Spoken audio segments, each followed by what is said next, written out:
Be there. You all right on a motorbike, Rio? Are you okay with that? Nervous. Right, you'll be fine. You'll be fine. If you see a couple of motorbikes shooting through from east to west London, you know that it's us making our way to Chelsea for the 5:30 kickoff. Look, this feels, I don't know whether you agree, like a kind of watershed moment for United this season against this backdrop of unrest, all the questions about this week, and then a performance like that. Surely the two are linked in some way, are they not?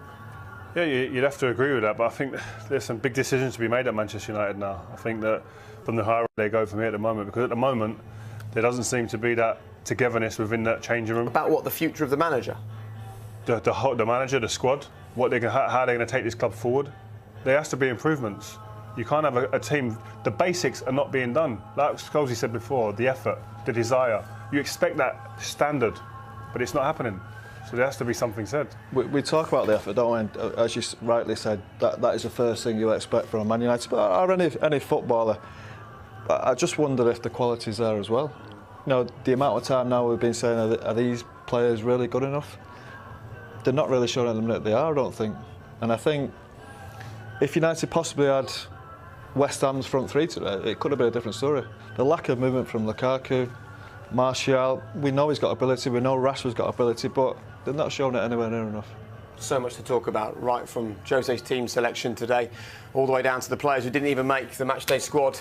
Lots to discuss, and hopefully we'll hear from Jose Mourinho before too long, along of course with Manuel Pellegrini. He will be delighted with West Ham today. The headlines of course will be about Manchester United and that man, but the story today is that West Ham suddenly are flying. They've beaten United. See you shortly for all the reaction.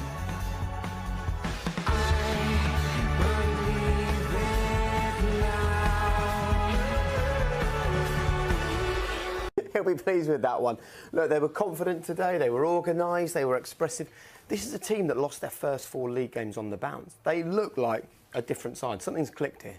Yeah, but I think that was inevitable because the amount of changes they had in the summer. They were all about 11, 12 players.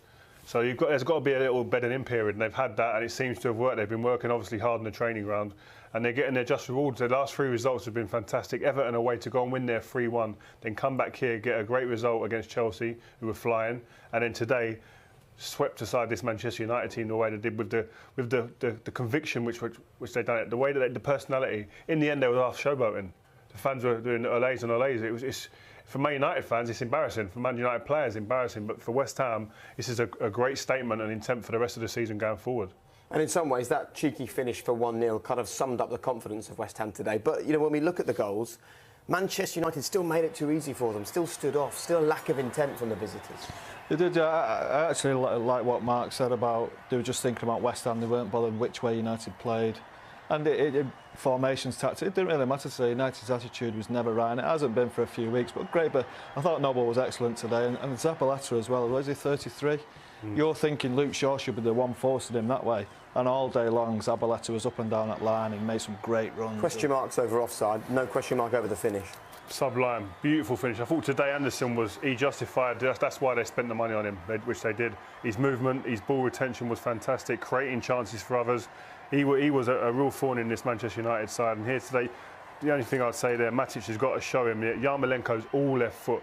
Show him down the line, get him away from goal. He's showing him into the danger area, and this is what happens when you allow players that. It's a bit of luck. Where's the people? Where's the fight there of 3 or 4 people trying to get out, trying to throw your body on your line to stop the shot?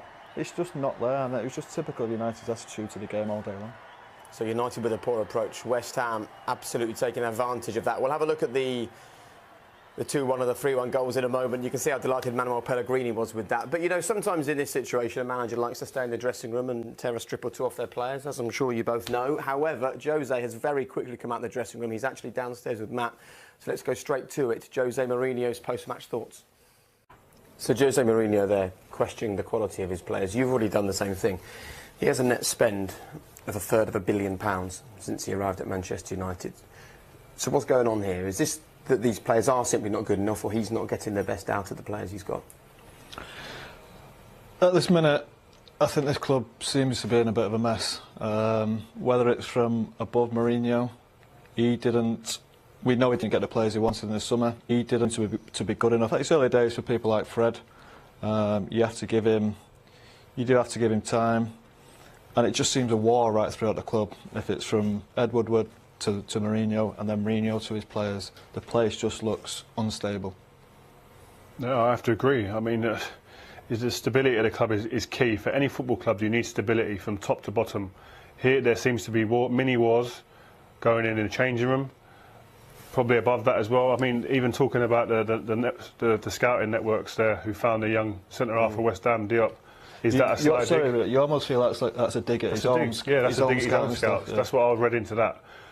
He probably denied that, but that's what I see why he mentions that. So there's mini wars within the camp. That has to be ironed out. There has to be someone within that club who comes in and says, listen, right, get yourselves together and let's sort this out. And I hate keep going backwards, but you have to, because there's comparisons always been made. But back in the day, Alex Ferguson would have just ironed it out. You saw players stepped out of line in his eyes, they're gone. Whether it's they're in their prime, they were gone. David Beckham, Jaap Stam, Roy Keane, Ruud van Nistelrooy. You step out of line in a manager's eyes who's running the place and says, this is my house and it rocks my way and no other, they get rid and they're gone. Otherwise, it will be you who goes. So something's got to give here. I think the trouble is he hasn't got them luxuries, because you know, when the manager did get rid of players, there was always quality in around it. He got rid of Roy and Michael Carrick came in. Yeah, exactly. Yeah. And he always tries to replace players, but I think, you know, what else does he do? Can he let Pogba go? I don't know if you can. Well, let's just have a look at, you know, you've spoken about a lack of intent or perhaps a lack of quality. This is Manchester United today, in possession, with very few options ahead for those players. We saw this right from the start, Jake. It was slow play, but you see West Ham had a real intent when they lost the ball to win the ball back. You see him getting up to the ball. OK, this is still jogging a little bit, but United players, especially midfield players who sat 5-10 yards off the ball, without the intent of... so that's approach then, isn't it? That's not quality. It's attitude. Does that not come from the manager? And to be fair, in his interview, he said he had no problem with his attitude. Well, to me, that would be the first thing I'd have a problem with today. The first 10 minutes, nobody wanted to get to the ball. They was passive. They almost played with 8 centre-halves. You know, they had the 5 in there, and they had the 3 midfield players stood right on the toes. And you're playing against a West Ham team who controlled the game. Declan Rice, I thought it was excellent. He's probably a centre-half, but he totally controlled the game. But this is happy you go and kick someone and get rally the troops. Come on, get amongst people, get around people. You need people sometimes to set the tone. I don't see anyone here doing that. You see the difference there? When West Ham lost the ball, they get up there. That's Zabaleta, a 33-year-old right back up there causing havoc because they get this ball back. And like you said, Snodgrass come on, he smashed someone straight away when he came on. Well, Marcus Rashford came on and made a difference. Yet this is exactly the game where Lingard or Sanchez on the bench would have helped make a difference, but they weren't there. The options weren't there because... No, he had options. Rashford was an option who came on. He changed the game. He did. Lingard and Sanchez haven't been good enough, though. You keep saying they might come good, you can keep going with them, but when they've played, they've not scored goals. They just haven't been good enough. This goal is just... It sums up the player, really. Just defensive, the 2 centre-halves. Noble was excellent, great pass, but look at them. They have to see the dangers through the middle. They have to come together, stop on Arnautovic, and great pass from Noble, you have to say, but the 2 centre-halves make the job so easy. There's only one ball here that can hurt you, and it's through the middle there. Look, you allow him. The centre-half should be allowing him to go wide. Don't let him go through the middle. But that's what you get sometimes as well. You play a young lad who's playing centre-half, but this is a great finish. I think he was fantastic today. Like I said earlier, he's like the Di Canio of this era for them, the talisman. But I think special shout-outs to go to someone like Mark Noble. Their results have changed over the last 3 or 4 days, or 3 or 4 games, and people were probably saying, listen, he might be too old, legs maybe not strong enough, quick enough for this era of West Ham. He showed today he knows his way around a football pitch, and the other players feed off that. I'm really interested, just to get to the nub of this with the two of you. You've been in Manchester United dressing rooms that have won the Premier League. Do they not have the quality to compete at the top of this league now? Or is it a lack of quality and the manager not getting the best out of the players that he's got? What is the issue? I think it's both. I think that there is definitely a lack of quality. The players that have been brought in, I would question whether they're all good enough. But on top of that, you have to get the players playing. You have to get, like we say, the bare minimum is hard work. Yeah. The bare minimum is graft. If you're out there and you're seeing players not working, I don't see the person out there going, shouting down people's throats, saying to them, what are you doing? And on a Monday morning when you come in, the video's going on, what are you doing? You're not even running. There's no intent for you to even hurt people, to get back and track and to make a life difficult for other players. You can't have that. I think there are in the squad a lot of very good, talented players, and then you look at that back four that finished the game today. You're thinking Ashley Young, left winger, right winger. He's playing right back. Scott McTominay, a young player. Chris Smalling, Luke Shaw. That is not a back four that's going to get you anywhere near the league. And we say, are they good enough to challenge at the top of the league? No, they're not, because there's so many teams who are better than them. And the final question, probably the most important one. There are echoes here of what we saw at Chelsea towards the end. Are we reaching an end game here with Jose and Manchester United? It's difficult to say that, but I believe that the powers that be at this football club have a decision to make, because I think you can't let a situation like this just continue through the season. Things leaking out in the press, little wars going on within the change rooms that's creeping out and everyone's finding out about it.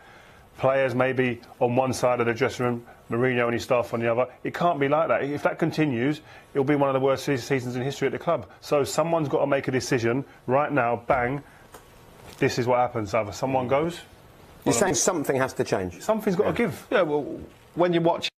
Mourinho and his staff on the other. It can't be like that. If that continues, it'll be one of the worst seasons in history at the club. So someone's got to make a decision right now, bang, this is what happens. Either someone goes... You're saying something has to change? Something's got to give. Yeah, well, when you watch, it feels like there's something massively wrong. Is it the end? I don't know. Is it the end for some players? Is it the end for the manager? I don't know.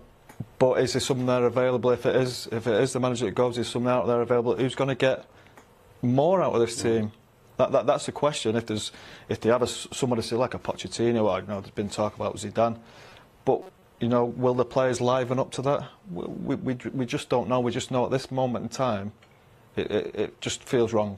All right. Well, but that's now the worst league start in 29 years for Manchester United. And you've heard what the guys have had to say. Let me hand the baton now over to Mark Pugac and the team at Score. That's quite a headline to start your day with, Mark. It certainly is, Jake. We're going to talk a lot about that as well. Thank you. Huge issues then for Manchester United. Of course, we've still got Chelsea against Liverpool to come. Before that, games in the Premier League watched by our guests. All the goals, all the talking points as they happen up and down the leagues, north and south of the border. BT Sports Score. And Owen Hargreaves, who's fighting his way through the fans outside London Stadium, coming up after the break.